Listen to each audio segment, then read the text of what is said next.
L'origine des révoltes. Pourquoi y a-t-il souvent des révoltes et des révolutions dans l'histoire d'un pays? Qu'est-ce qui alimente une contestation? Quand est-ce que la révolte se radicalise? Les révolutionnaires doivent comprendre ce qui pousse les gens à la rébellion. Car sans le soutien actif ou tacite d'importantes masses, il est impossible de mener une révolte.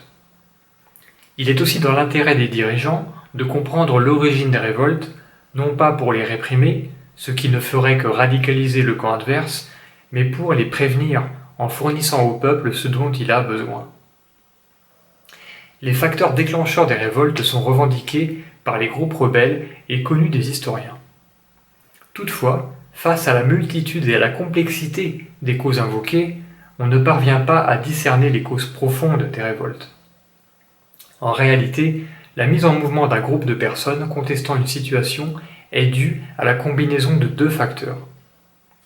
La présence d'un seul facteur est insuffisante. Le premier facteur est la taxation excessive.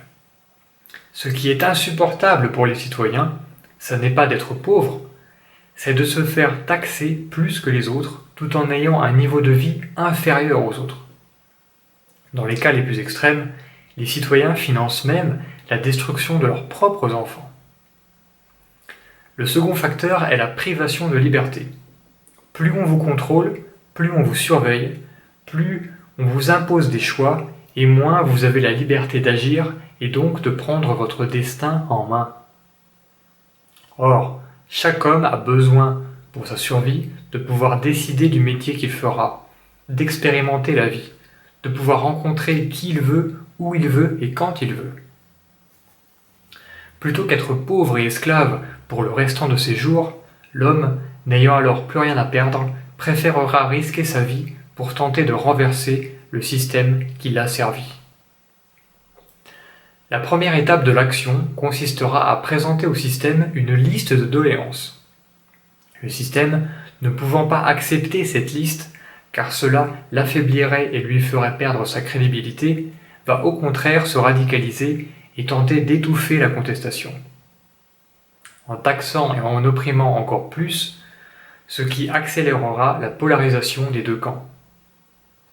La seconde étape de l'action sera la fédération des rebelles contre un élément unique et emblématique. Tout le combat tournera alors autour de l'abolissement de cet élément. Face au refus répété du système de changer, la troisième et dernière étape d'action consistera à bâtir un contre-système dépourvu de cet élément. L'histoire de l'Allemagne nous donne un parfait exemple de ce qu'est une révolte motivée par la pauvreté et l'oppression, qui passe par le refus d'un élément emblématique et qui aboutit à la création d'une nouvelle entité. Il s'agit de la réforme protestante. Le catalyseur de celle-ci est l'acharnement de Martin Luther contre le commerce des indulgences réalisé par l'Église catholique. Même si au départ la volonté de Luther était de faire changer cette Église, ceci ne fonctionna pas car elle était trop puissante. La seule possibilité pour ceux refusant le commerce des indulgences était de construire leur propre solution à côté de ce système. Si vous voulez mobiliser les masses autour de votre projet de révolte, vous devez donc focaliser le débat sur un élément unique et emblématique de la taxation et de l'oppression que vous fait subir un système. Le refus catégorique de vivre avec cet élément fédérera un groupe de contestataires qui n'aura ensuite d'autre choix que de bâtir son propre système alternatif pour assurer un avenir apaisé à sa descendance. Gregory Book, novembre 2020, message pour aider les peuples opprimés à se libérer de leurs chaînes.